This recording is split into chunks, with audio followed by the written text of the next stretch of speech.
ನಮಸ್ತೆ ಎಲ್ರಿಗೂ ನಮ್ಮ ಚಾನಲ್ಗೆ ಮತ್ತೊಮ್ಮೆ ನಿಮ್ಮೆಲ್ಲರಿಗೂ ಸ್ವಾಗತ. ಇವತ್ತಿನ ವಿಡಿಯೋದಲ್ಲಿ ಬಿಸಿ ಬಿಸಿ ಅನ್ನ ಜೊತೆಗೆ ಒಂದು ಒಳ್ಳೆ ರುಚಿಯಾಗಿರುವಂತಹ ಮಾವಿನಕಾಯಿ ಗೊಜ್ಜು ಮಾಡೋದು ತೋರಿಸ್ಕೊಡ್ತಾ ಇದ್ದೇನೆ.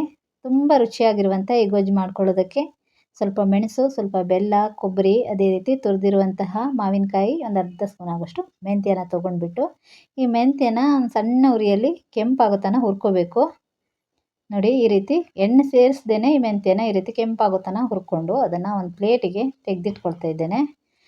ಅದೇ ಕಡಾಯಿಗೆ ಒಂದು ಹಿಡಿ ಆಗುವಷ್ಟು ಮೆಣಸನ್ನು, ನಿಮ್ಮ ಖಾರಕ್ಕೆ ಅನುಗುಣವಾಗಿ ಮೆಣಸನ್ನು ಸೇರಿಸ್ಕೊಳ್ಳಿ. ಒಂದು ಸ್ವಲ್ಪ ಎಣ್ಣೆಯನ್ನು ಸೇರಿಸ್ಕೊಂಡ್ಬಿಟ್ಟು ಈ ಮೆಣಸನ್ನು ಅಷ್ಟೇ ಚೆನ್ನಾಗಿ ಗರಿ ಆಗೋ ತನಕ ಹುರ್ಕೋಬೇಕು. ಗ್ಯಾಸನ್ನು ಆದಷ್ಟು ಸಣ್ಣ ಉರಿಯಲ್ಲಿ ಇಟ್ಕೊಂಡ್ಬಿಟ್ಟು ಹುರ್ಕೊಳ್ಳಿ. ನೋಡಿ, ಈ ರೀತಿ ಮೆಣಸು ರೋಸ್ಟ್ ಆಗಿದೆ. ಇವಾಗ ಇದನ್ನು ಸಂಪೂರ್ಣವಾಗಿ ತಣಿಯೋದಕ್ಕೆ ಬಿಡಬೇಕು.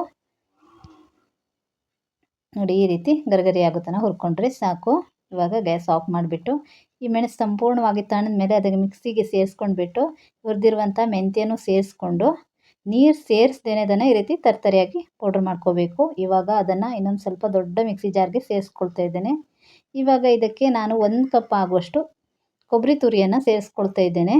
ಅದನ್ನು ಸೇರಿಸ್ಕೊಂಡು ಈ ರೀತಿ ಒಂದು ಸಲ ತಿರುಗಿಸ್ಕೊಂಡು ಇವಾಗ ಕೊಬ್ಬರಿ ತುರಿ ಎಷ್ಟು ತೊಗೊಂಡಿದ್ವೋ ಅಷ್ಟೇ ಮಾವಿನಕಾಯಿ ತುರಿಯನ್ನು ತೊಗೊಂಡಿದ್ದೇನೆ. ಒಂದು 1/4 ಕಪ್ ಆಗುವಷ್ಟು ಬೆಲ್ಲನ ಸೇರಿಸ್ಕೊಳ್ತಾ ಇದ್ದೇನೆ.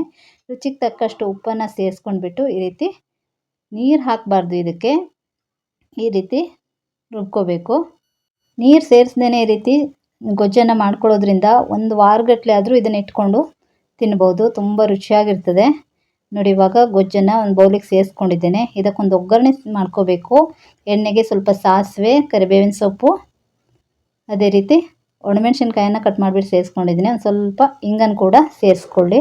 ಇವಾಗ ಇದಕ್ಕೇನೆ ನಾನು ಒಂದು ಅರ್ಧ ಸ್ಪೂನ್ ಆಗುವಷ್ಟು ಅರಿಶಿಣ ಪುಡಿಯನ್ನು ಕೂಡ ಸೇರಿಸ್ಕೊಳ್ತಾ ಇದ್ದೇನೆ.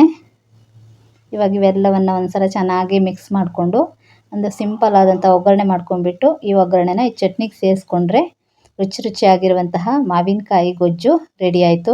ಬಿಸಿ ಬಿಸಿ ಅನ್ನಕ್ಕೆ ಇಲ್ಲ ದೋಸೆಗೆ, ಚಪಾತಿ ಕೂಡ ತುಂಬಾ ಚೆನ್ನಾಗಿರ್ತದೆ. ನೀವು ಖಂಡಿತ ಈ ಮಾವಿನಕಾಯಿ ಸೀಸನಲ್ಲಿ ಈ ರೀತಿ ಗೊಜ್ಜನ್ನು ಒಮ್ಮೆ ಟ್ರೈ ಮಾಡಿ. ತುಂಬ ಅಂದರೆ ತುಂಬಾ ರುಚಿಯಾಗಿರ್ತದೆ. ಇವತ್ತಿನ ಈ ಗೊಜ್ಜಿನ ರೆಸಿಪಿ ನಿಮಗೆಲ್ಲರಿಗೂ ಇಷ್ಟ ಆಯಿತು ಅನ್ಕೋತೀನಿ. ವಿಡಿಯೋ ಇಷ್ಟ ಆದರೆ ಲೈಕ್ ಮಾಡಿ, ಚಾನಲನ್ನು ಸಬ್ಸ್ಕ್ರೈಬ್ ಮಾಡಿಕೊಡಿ. Thank you for watching.